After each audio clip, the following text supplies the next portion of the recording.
The soundscapes you just heard came in from participants in the 7th annual Dawn Chorus event, hosted by Toronto's High Park Nature Centre. Those contributors were Becky Hogg, Makita M., Petra Drezier, and Min Wong.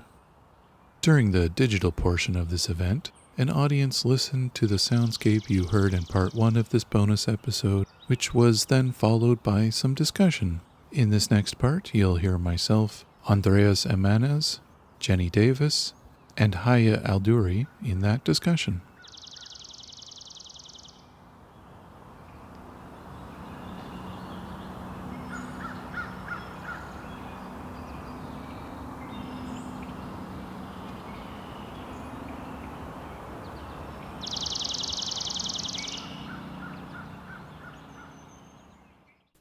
Wow, those were good recordings, Rob.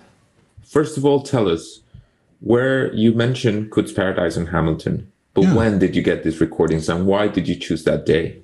Wednesday morning. And it was because it was good weather. I saw a forecast of quite a bit of rain coming up in the week, so I wanted to make sure to catch it. Sunny, not necessarily warm, but warm enough to get the birds singing. Rob, some of the new people to listening to birds were asking themselves in the chat, how can they start separating the species?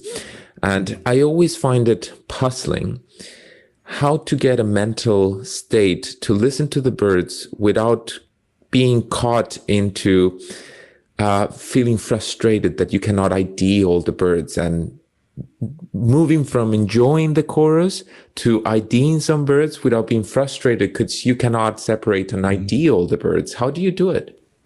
It takes time. Best way I tell people to learn is kind of get to know a local patch, one that they visit often and all year round, because you'll get to know, first of all, the more common birds that are resident, ones that are not migrants that stay around all year. Once you get to know those birds really well, you can start to separate them out when you get around to this time of year when it's the most amount of birds right now. And also like during the later in the spring and the summer when these birds are singing on territory rather than migrating, there's far fewer species and you can spend more time focusing on that. And you can use resources like my podcast or make your own recordings as well during the breeding season so that you can listen in the off season to these birds singing when they're not around or if they're not singing at that time. Rob, tell us about the symphony. Who comes in the overture and then who starts coming in after that and who ends? which one are the last? Is there an order to how birds wake up and start singing? Well, from what I know, obviously the American robin seems to be the first one.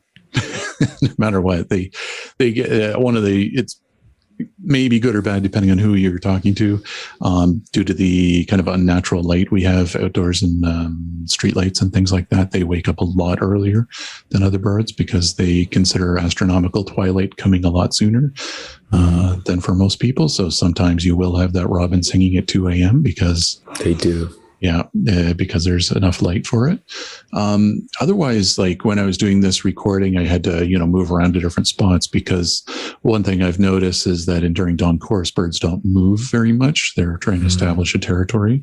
So once the birds that are on territory start chiming in, they're there for the duration, but the ones that'll come in and out might be at this time of year, migrants. Because the warblers take a little longer to wake up because they're used to warmer temperatures. And, most of them are not on territory right now, so they're not really concerned about holding migration territory. So they do have this reaction that they do feel the need to sing, but they don't feel the need to sing immediately to establish territory. Rob, do you know some of the theories of why dawn choruses happen? I'm not aware as maybe not as much as you, but the way I usually see it is as a way to establish territory early in the morning, because at night, basically there's this pause. Nobody is really defending their territory that much, with a few exceptions. I do know Once in a while, the field sparrow will wake up in the middle of the night and sing, because I've done work with bioacoustic monitors, and that's something we've noticed, that every hour or 2 hours or so, field sparrows will wake up and make one song phrase and then go back to sleep. But for the most part, most birds consider like the first thing in the morning the time to reestablish, this is my territory. And as long as nobody's competing with it, they basically become less and less frequent as the day goes on, because they feel less need to reaffirm that if nobody's challenging it. An important thing to remember when it comes to dawn choruses is that cities and our soundscapes are changing the way birds sing. And in many cases, dawn choruses can start earlier in certain places, or could not happen because birds need to avoid sound masking. And so they can either start early, so they can happen before the sounds of the city wake up, or in some locations, birds choose not to sing and nest completely because it's a waste of energy to try to go over the city sounds. Rob, I have one final question from you, and it comes from the audience from Kathy. She asked, what is the equipment you use for these recordings? More than a cell phone, I assume, she says. Yeah. I have some Zoom microphones. What I often recommend for people if they're wanting to go beyond the cell phone is to there's a particular model I used, and there's probably equivalents in other brands, but the one I started with that wasn't a cell phone was called the Zoom H1N. That isn't what I recorded these with, but it would be almost as good with the Zoom H1N, and that's under $200. It's a tiny little thing. Usually journalists use it and stuff. It's got what's called an XY mic. Captures stereo. I usually basically turn it to the max, because birds are not as loud as people. You would think they're louder, but they're further away, right? When people are talking, they tend to be next to each other. So when I'm doing my podcast, I have to talk very quietly, or else it'll overly dominate the soundscape of it. But you have to make sure to get as well a wind screen and a wind foam cover. So I don't think the microphone comes with a wind foam, but just a tip I always tell everyone, if you get those fuzzy wood screens, which you've probably seen before, they look like a bunch of fur thrown on it. Make sure to also get the foam, which is the typical thing you see on top of a mic, a foam cap. Make sure to put the foam cap on first and then put the fuzzy windscreen over top, or you'll get a lot of jostling sounds from the windscreen moving about. Rob, KM would like you to write the equipment in the chat if you have a chance. And then Dr. Arthur asked, do you have a recommended app to use for your phone when recording? When recording, you should. I don't have a specific one because I haven't done with the phone for a while, but in the past I did use the voice recorder, which wasn't the best idea because it compresses the sound. You should get something that has a gain control. So that means it's able to raise the volume on your mic, basically, and also something that saves in a lossless format like WAV or FLAC or something like that, ideally. You can also buy microphones for your phone to plug in an external mic to boost it, especially if it's called a high gain microphone. Yeah, that can help. Just make sure it's omnidirectional. Yeah, if you're doing that. If you're getting into directional, the Zoom H1 actually is a directional one, but it's an XY, which means it's very wide directions to it. So that's something to look into. And to follow up also on that original question, the exact model I was using for that recording is Zoom H6 for that. I think you're the person that I know of that has listened to more dawn choruses. And I'm wondering, how has listening to so many dawn choruses kind of shaped you as a person? It's interesting. I hadn't really thought of that. Certainly I wake up earlier days nowadays. Gotten to know, got to know natural spaces in a very different way. Even if I am personally not there, I've had a lot of field recorders out during dawn choruses. So you learn a lot about the habits of species. And it's really fascinating just to find out, like, get to know a specific space, for example, and you always hear this same cardinal at a certain time, like half an hour before sunrise, starting to tick, even in the winter. It happens then. And it's really fascinating, I think. I would like to say to people that for me, listening to birds is really key for my mental state, because they are a very stable frame to an unstable, changing world, particularly during the pandemic. That thing that Rob just said, birds are incredibly hormonal when it comes to singing and when it comes to daylight. And daylight doesn't change with temperature. And so the same cardinal will sing in the same spot almost at the same time. And many migratory birds that are returning will hit the same spot that they left across the lake with a 3 to 6 meter difference. And so birds, and listening to them and engaging with them gives you a lot of stability and allows you to read the world beyond the changing news or beyond the changing social media. And they are always happening exactly at the same, in a very predictive way. And then Kelsey asked, Andres, can you speak to us about the magic of Toronto and the migration routes? Of course I can. So as it was mentioned earlier, Toronto sits in the amazing, and I'm telling you this as a Costa Rican, Costa Rica is known for an incredibly diversity of birds, over 850 species. Getting a new species in Costa Rica costs you $10, while $80 or $90 in Australia. So it's intense. And I've never had such an intense birding experience as Toronto during spring. For a reference, when we used to have Toronto Pearson Airport working, 350,000 people would come a day in average. Well, 50 million birds go through the city in 2 weeks.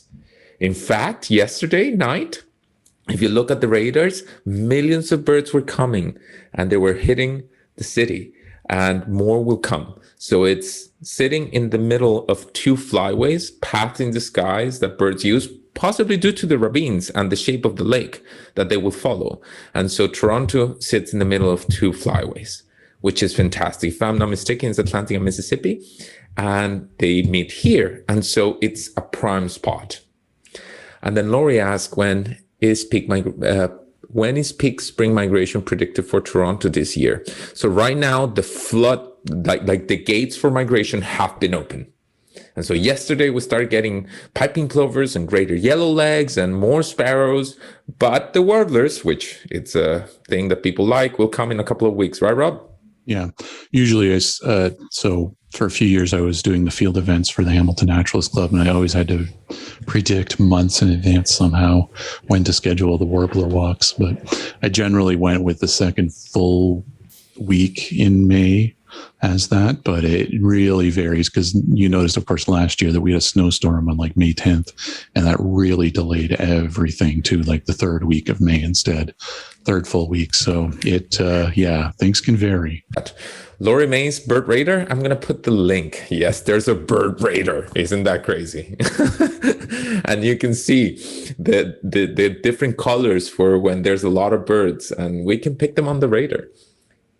Are we ready, Haya? I'm going to see if I can share my audio.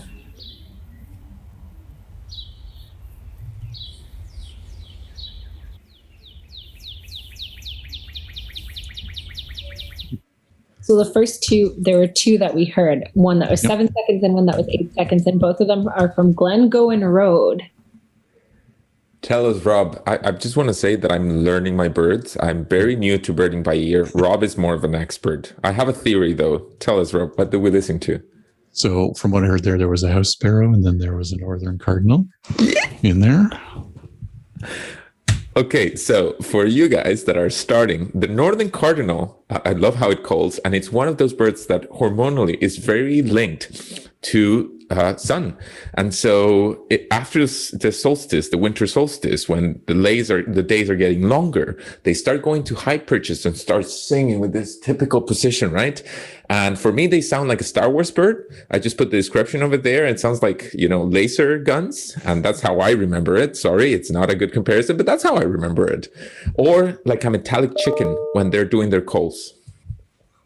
I find everyone's different in their description of the birds, and that's perfectly fine. My theory is always, learn it through some kind of story that you can understand and that you can learn. And eventually over time, it just becomes second nature and you forget what your initial story was of how it sounded. As a final cool fact, the females of cardinals sing, and they sing from the nest to tell the male that she's hungry.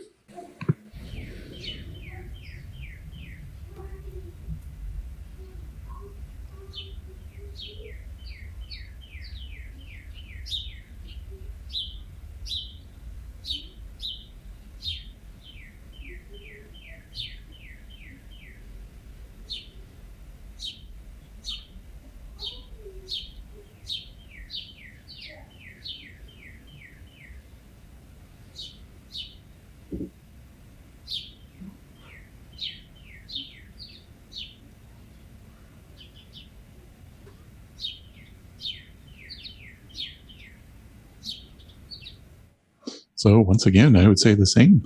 I would say the same. So Yeah. house sparrows are really fascinating. I think even though I know people they are invasive, they were brought over, they're not native to here, but it's, I don't know, Andreas, you may know more than me on this, but from what I recall, there isn't really a native range for them in terms of natural range, because they've just started following humans around so long ago. Not following. Yeah. Being taken. Oh, being taken. In many cases, they were Yep. taken, and there's a famous battle between Chinese emperors and house sparrows in which they tried to eliminate it from them eating true. in the rice fields. And everyone stood up with pots trying to keep the house sparrows awake during days, and then they started dropping dead. And house sparrows have a very deep, entrenched relationship with humans. Yeah. Well, I have heard of house sparrows living in mines that have never seen the sky. They live deep in mines, and I believe it was in South America. Yes. About those cases. And it's funny you mentioned the war thing, because I remember somebody posted this map to Twitter last night that was pretty funny about countries that lost wars to birds. China was one of them, and Australia was the other. We've got one from Andre Street.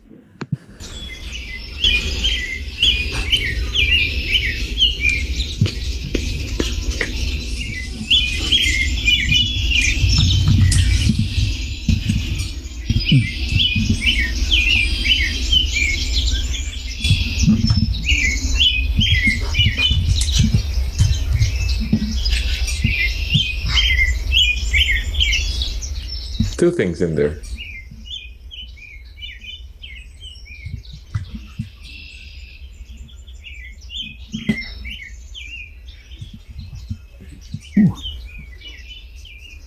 What do we have there, Rob?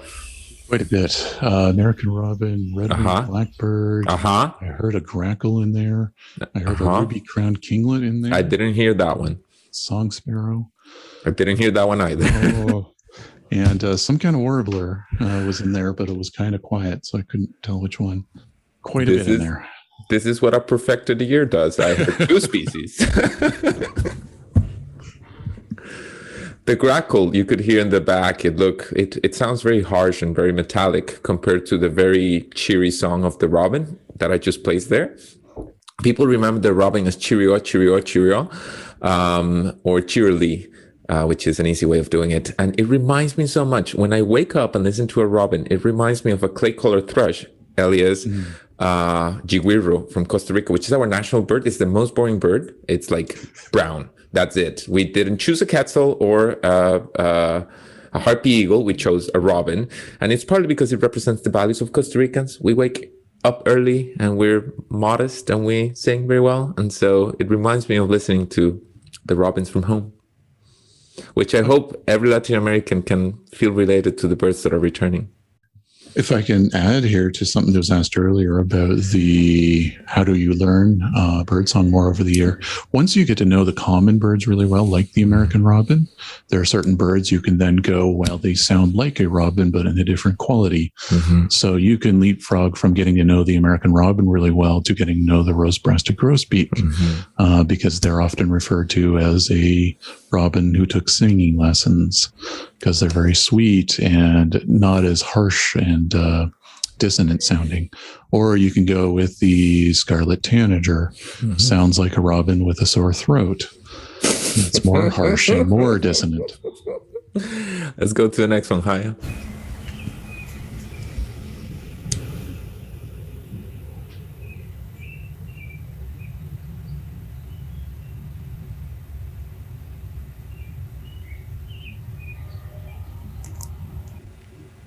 So that one's a lot quieter.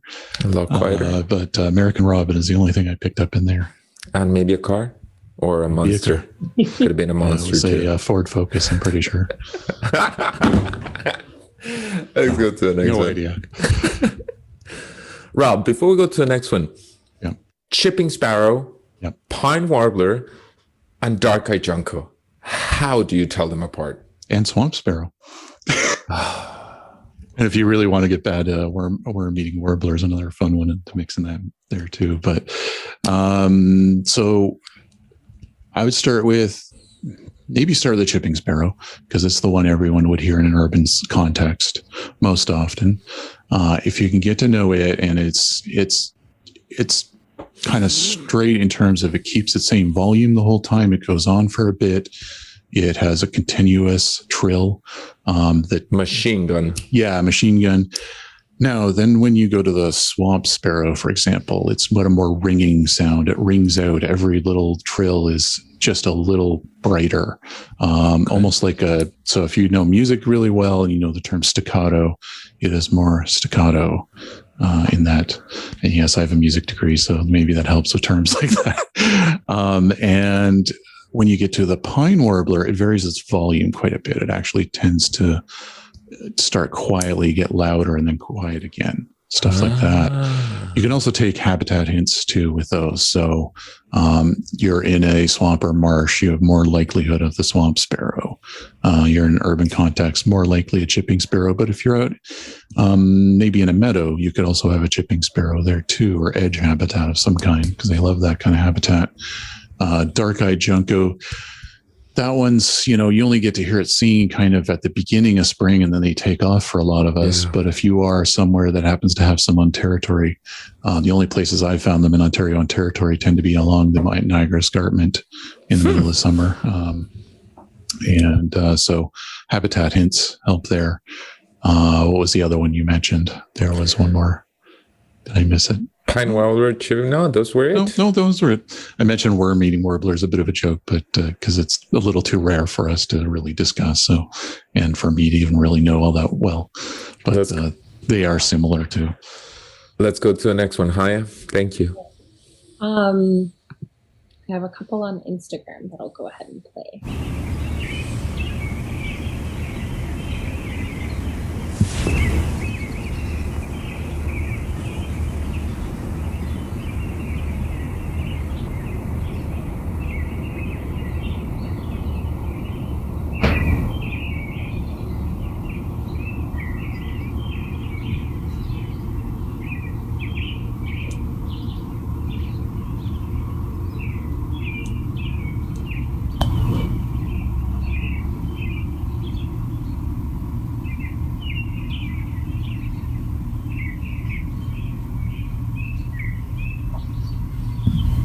I get the American robins. Do we have something else in the background, Rob? I only catch the American robins. Yeah, I got several American robins. Yeah, and they're going to be dominant in a lot of urban soundscapes. They kind of, I don't know, you might know more than me on the studies on this or not, but I'm always curious, like, are American robins more common now than they would have been 100 years ago because of the worm, the earthworm going further and further north and spreading, because the earthworm's a European species, at least the dominant one we get here, and that's a big food source for them. And if I might link to other organisms, earthworms are not very good for North American ecosystems, even though teachers at my daughter's school tend to teach this because they are a good sign of a good soil in other locations. But in North America, they decompose the upper part, the leaf litter of the forest. They decompose it faster.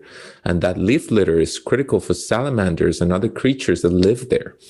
And so what Rob is linking is very interesting because, yeah, it might help American robins and make them more common, but earthworms are somewhat hurtful for other creatures that depend on that very thick layer of leaves. I think also lawns also make them far more common, just like Canada goose. There couldn't be a more perfect habitat we couldn't have created for Canada goose than lawns everywhere.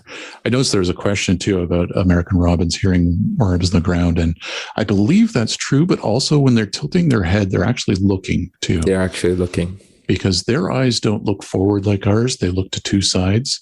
And they're fixed. And they're fixed in place. So when they're bowing their head, they are listening, but they're also staring as well. Let's go to the next one, Haya.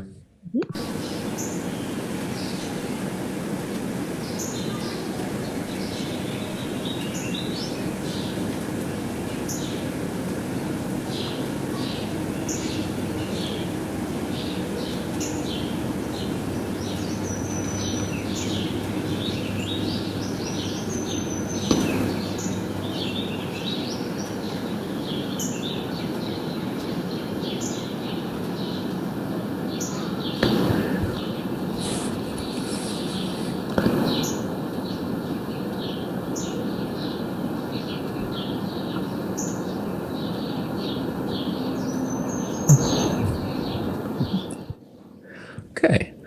Yeah. Let's let the crowd take like 15 seconds to say which did they hear on this call, because we have some very amazing birders here that we're getting a whole bunch of sounds on the early recording so quick. So Lori says cardinal. Check. What else did we get here, guys? Can you ID some more of the birds? I heard like 3 things or 4. Some of them were calls and some of them were songs. Maybe let's make the difference between song or call for the ones that are new to bird songs. Songs are used for reproduction. They either tell, hey ladies, I'm here, please come. Or they either tell, stay away from my territory, this is where I am at, which is what Rob was referring earlier. If they start singing early in the morning when the sun is coming, there are less noises, their song goes farther, but they still establish a territory early in the morning and they can keep it. And then the calls, which are more like the chirps, the beep, beep. In some cases, other times calls can be more complicated, like the psh, psh, psh from the wrens, or the chickadee from chickadees, right? Calls are more about location. Location of threats, location of partners, location of kids. So calls are about location. Do we have any more guesses besides cardinal? Mark says robins will eat frozen berries on trees, on bushes, and they love sumac. All right, yeah, that's a very good fact about natural history of robins. What else did we have on the recording, Rob? Well, there was a house sparrow as well, too, that cheeps in there. Chirp. The most interesting one was that ruby-crowned kinglet song. Yeah! They're quiet songs, but they're there.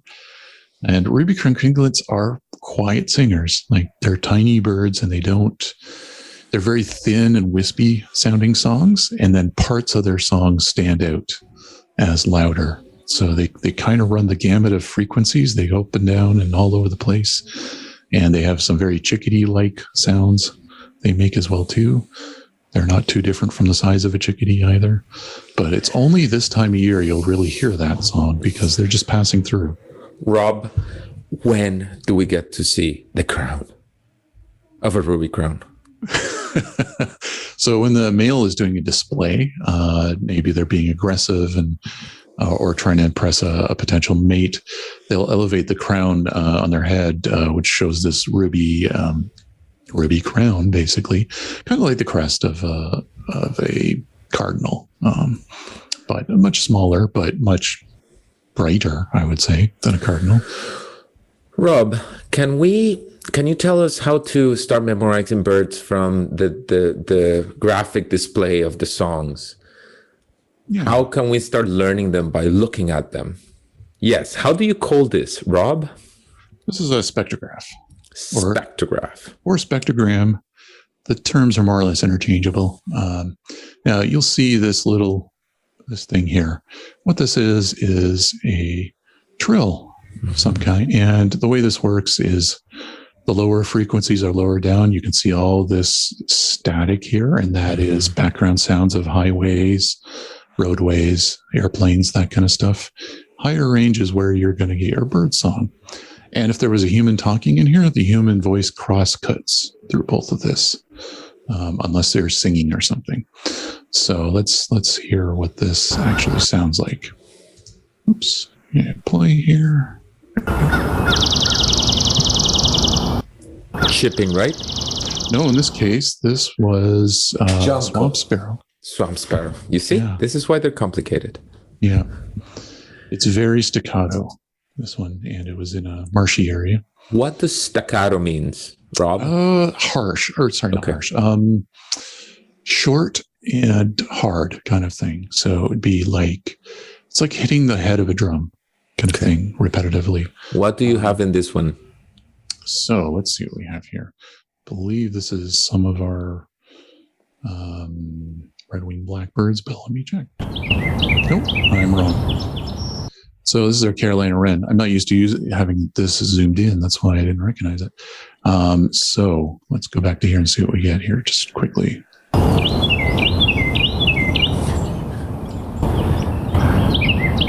So that's two different songs of the Carolina wren there.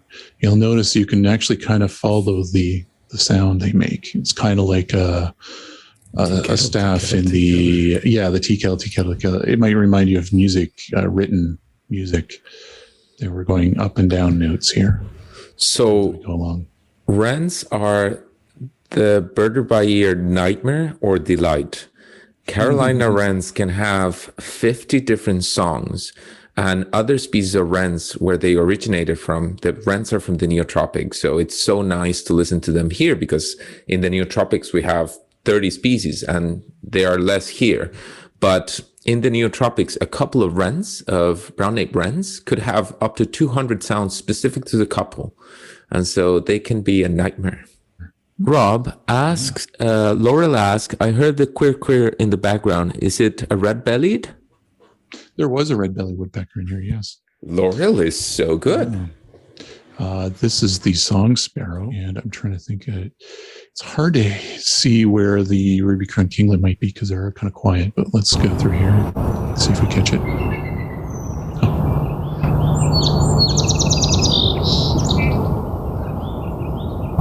So in the background, you can hear some of the warbly sounds of the ruby-crowned kinglet.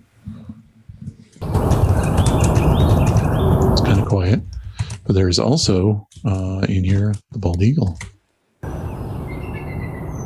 That sound there. But the song sparrow, let's take a look at that, because that one's a complex one that really can be fun to take a look at. I love the song sparrows. For me, they're the sound of spring, not because they start early, but just they are very present. And look at that name, right? Song sparrow. They sound so melodious. So you can see the sections of the song here, where they're hitting a couple notes, and then their repetitive part. That's a trill, right? Yep, and then an even faster trill in here, and then they're kind of ending notes. For me, the trill of the song sparrow at the end, it sounds almost like a buzz. And maybe one last, let's take a look at the blue jay and robin, because this is a nice contrast. The blue jay is hitting notes like by cross-cutting, so it's a lot more like the human voice, where it cross-cuts like this. So for those that are new to bird sounds, cross-cutting is very important for birds, or actually going above the very deep noises from the city. So they have to go to the higher pitch frequencies in order to go above that sound masking. In some cases, we don't know if they're changing their songs to be more high pitch, or if when they yell, do they sound high pitch?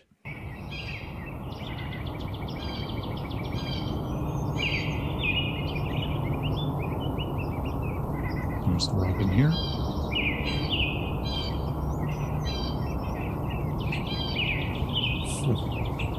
And you can already tell from this how the soundscape looks, how rich it is.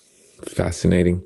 Rob, thank you so much for sharing this visual image with us. On behalf of all the partners, parks people, Hyde Park Nature Center that set up this amazing event, Songbirding Podcast and Birds Canada, I want to thank everyone for joining us today. I had so much fun. I think this is the most amazing digital Dawn Chorus format we've ever had.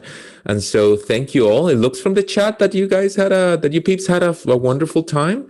And thank you to Hyde Park Nature Center for bringing us on board. I was really happy to host you this morning.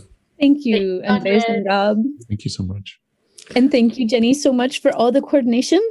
Yeah, I just want to say thank you to everyone, especially Andres and Rob, for kind of storing these birds, because it can be really confusing for beginner birders. And definitely in the follow-up email, I will have the link to Toronto Bird Celebration, so you can see all of the incredible events that are coming up, and as well as the Into Ravines program. And they also have some incredible events coming up. So thank you very, very much. Have a wonderful Sunday, everyone.